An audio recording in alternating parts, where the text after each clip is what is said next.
All right. Hello, everyone, and welcome to our first session of our Cyclone Narelle virtual edition of the Perth Vegan Expo 2026 virtual presentations. I am super excited to present Lisa Baker.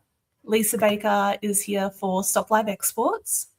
Lisa is the president of Stop Live Exports, and she brings a distinguished career in politics and policy to the animal advocacy movement. A born and bred Western Australian and former MLA for Maylands of 17 years, Lisa is a highly respected international expert in rights-based policy.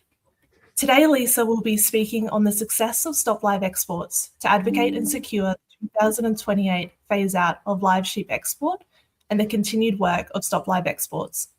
This presentation and talk will cover the introduction of their two new campaigns, the Make It Law Heat Policy and Make It Law No Stun, No Animals. I will now hand it over to you, Lisa. Thank you so much, Kimmy, and hi, everyone.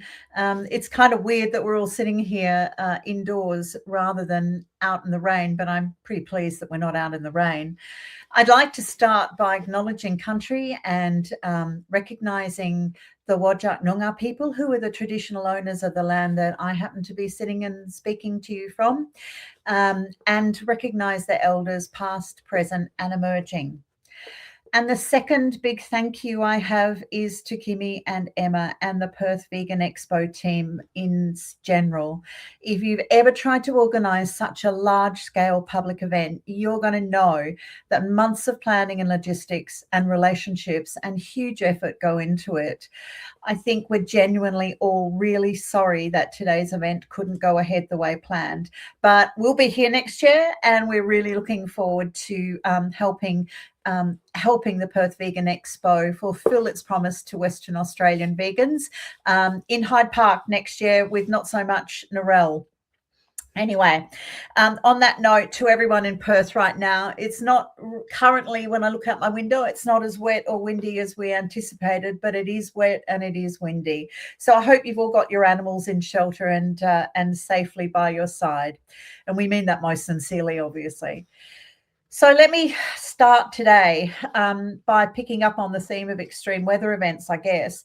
We obviously, we keep getting told, and people use this word unprecedented. They used it all the time in COVID. Every second word was unprecedented this, unprecedented that.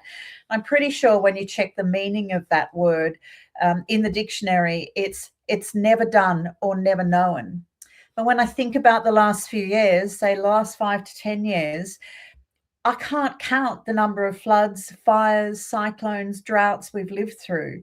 I think they keep being called unprecedented, but I have to say that seems like an overused word. I think in the world of climate change that we're living in now, in the world of, I suppose, what appears to be quite deaf political response to the challenges we're facing, I think that this kind of weather event is becoming more and more prevalent.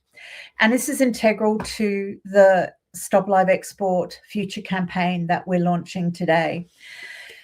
So I'd have to say, if you said last week that when we were sitting in 35 degrees and the screen behind me was a snowstorm because I wanted to try and feel cool when I was talking to people instead of the 35-degree beach and thongs and swimmers, I wouldn't have believed that we'd be bracing for a cyclone that was making landfall in Western Australia this week. And I'm sure you wouldn't have thought about it either. And yet here we are. So welcome to climate change in 2026. There's something genuinely strange and pretty pointed about launching this campaign about extreme heat on a day where Perth is battling rain and cyclone threats. But it's this strangeness which underlines climate change, the very nature of what we're fighting. Because here's what's been running through my mind all week. Right now, as West Australians, are bringing in our animals and securing our properties and following emergency alerts, which seem to have been coming for about 10 days now, to keep your animals sheltered and to keep in place and yourself sheltered. Thousands of cows are at sea. That's right. the Brahman Express loaded cows at Fremantle Port late on Tuesday night and departed for Indonesia that night. So a vessel that would normally travel northwest out of port directly into the path of Cyclone Narelle. But even if that vessel diverts to avoid the worst of the rain and the cyclone and the threat, the extreme climate, this is volatile, unpredictable, and a high-risk journey. And it's not the first time that we've seen boats capsize, ships capsize, and animals lost in this hideous trade. No shelter, they have no choice, and they have no way off those ships. We're telling people on the land to batten down the hatches. We're putting emergency protocols in place for humans and companion animals as we wait for the storm. And yet the animals on those ships, they received none of that consideration when they were loaded or when they're at sea, because there's no law that requires this. This is the gap that we're fighting to close.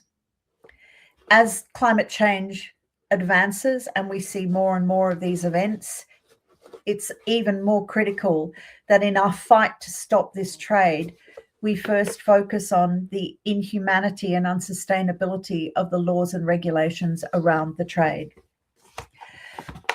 For the first time in my life that I can remember, with a cyclone threatening Perth and a war raging in the Middle East, these animals are being left absolutely unprotected, both on the port and on the water.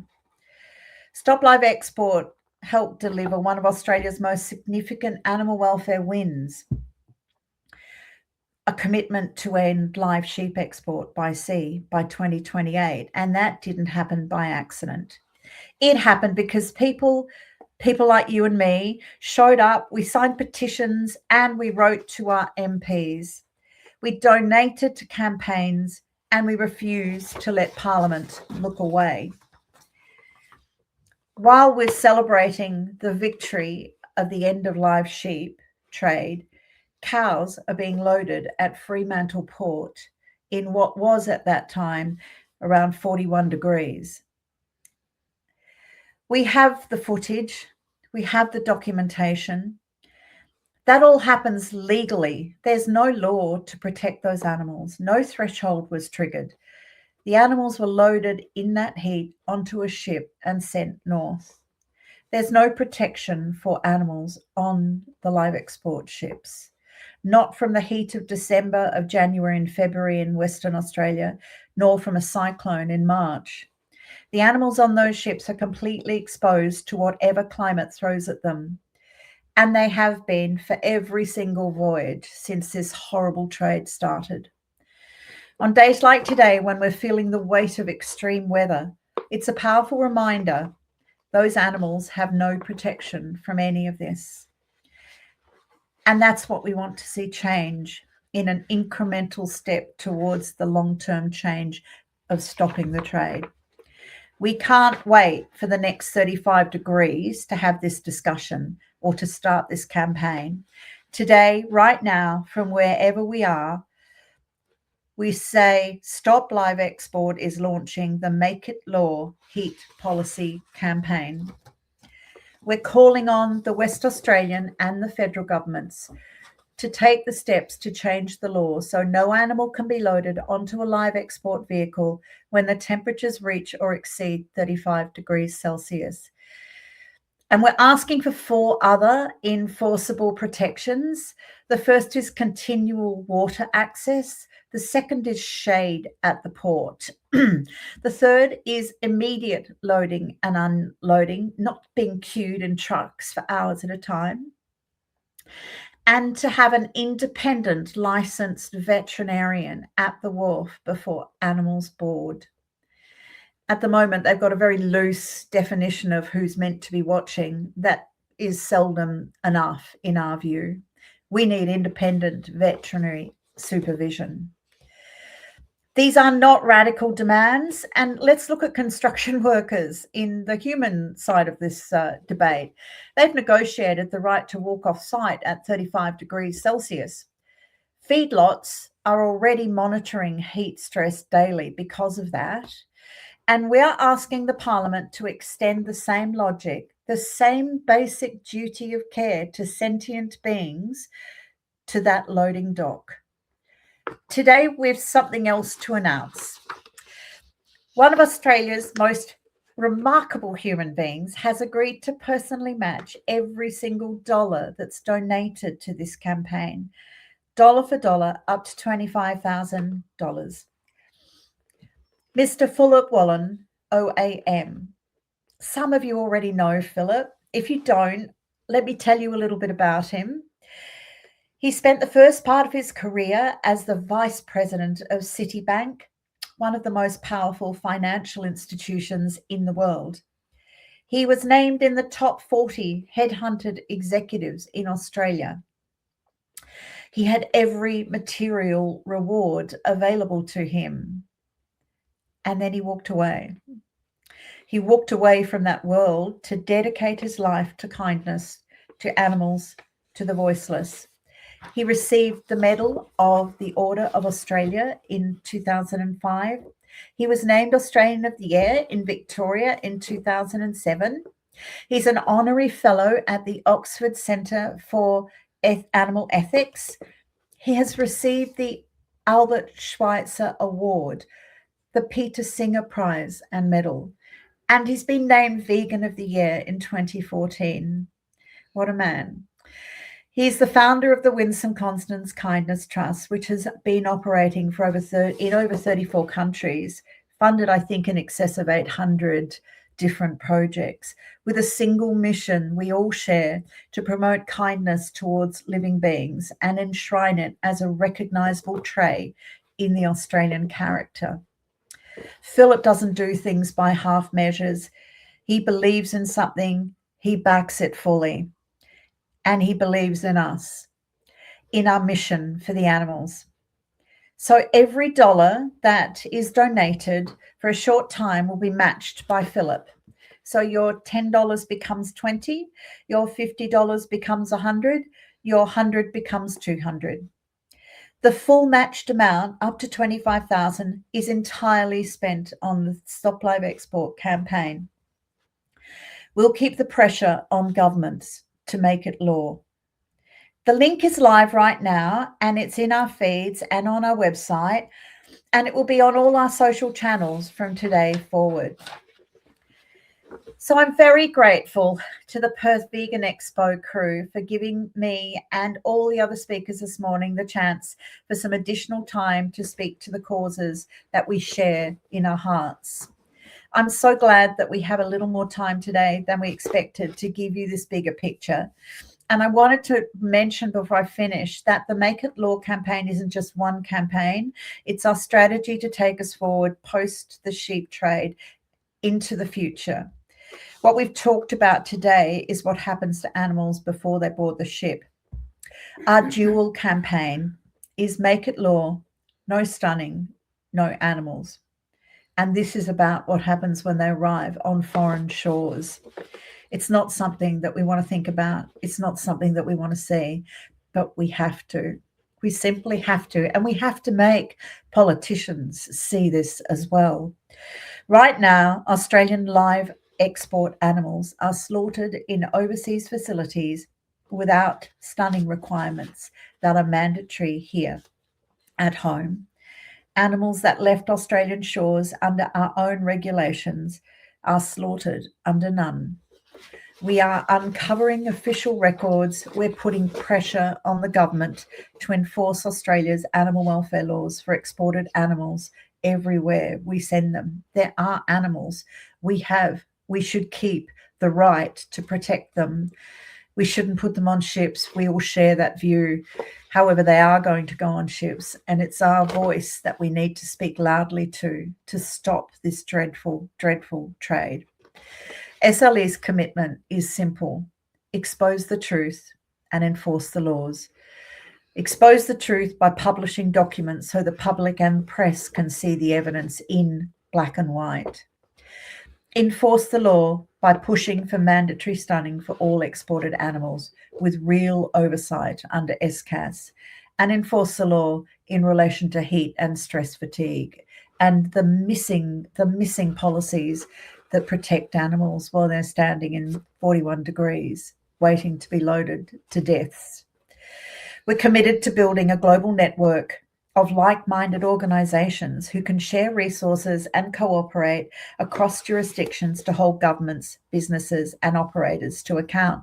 And I just want to mention something before I finish. You'll probably be pleased to know I've nearly finished, but I just wanted to mention that the Global Alliance, we started to build it in November last year. We've had 3 meetings so far.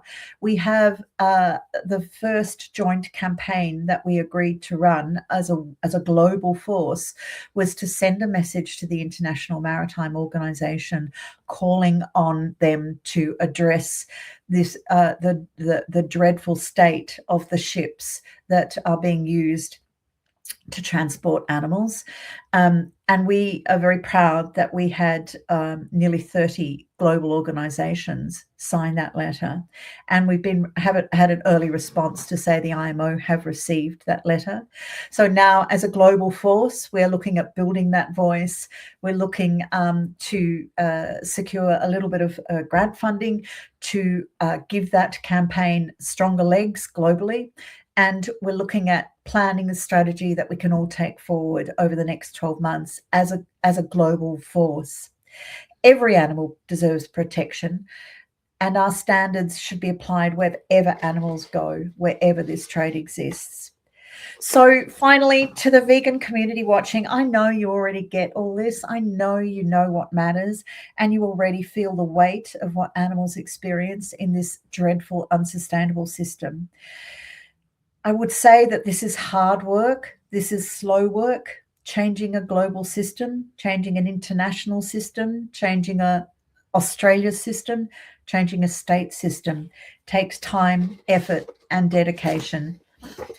We're up for it, and the only reason we're up for this change and for fighting forward is because you are with us, and we know you're with us. You see a brighter future, and we share that hope for joy in the future. So today we're just asking you to take action. There are 2 petitions that one is online already. It's a West Australian petition, so it's just for us. We can sign it, and it calls on the state government to do what it can in relation to heat policy. And there is a federal petition which will be online shortly. It's a bit of a slow process getting the feds to get their petition organised, but that actually focuses on the SCAS role and the federal role in heat policy. The West Australia petition closes on the 12th of May, so please share and ask people to sign it. It's really important that your voices continue to be heard.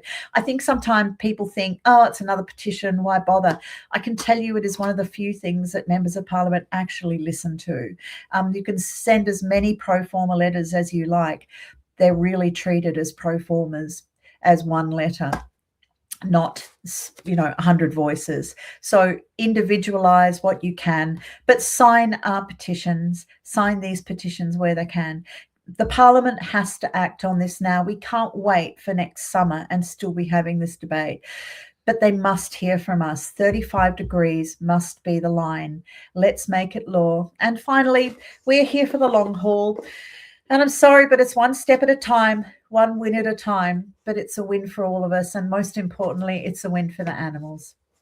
Thank you. I haven't even looked at the questions that have come through. I think, Kimmy, that they're probably comments rather than questions. So lots of comments of support. Absolutely. Yeah, lots of people supporting NATSA's great initiatives. We've got Baco watching as well, saying he's watched them in 42-degree heat. Yeah, lots of supportive messages. There is one question which would be quite interesting to know, actually. So with your heat campaign that you're doing, are there any parameters that you've put in place for humidity? Humidity is part of that. In fact, there's stress indicators that measure scientifically the point at which heat stress, it's called the heat stress index for cattle. And when it hits significant, it includes humidity as well as Celsius heat. And so the two are combined. The same threshold protects workers as well. And we're simply asking for it to be continued to include animals. Fabulous. That's great. Thank you so much. And Pleasure. I think that is all the questions that I can see come through. But if anyone else has some more questions, please keep putting them in the comments. We will all see them.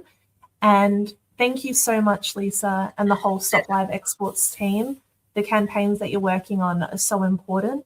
It is amazing to hear the global campaign that you've just started end of last year. How amazing. We know this is such an outdated industry. And I mean, it's sad that it takes, people who care around the whole world to put in that effort to get it stopped, essentially, is what we want.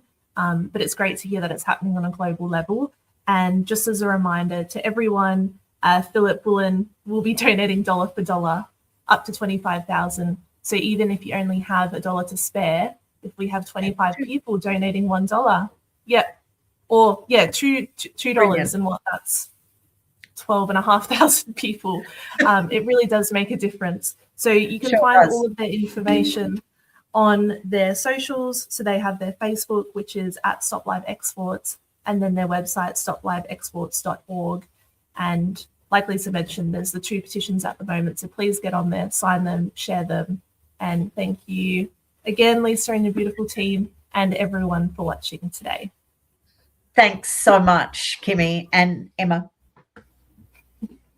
Thanks, everyone. See you later.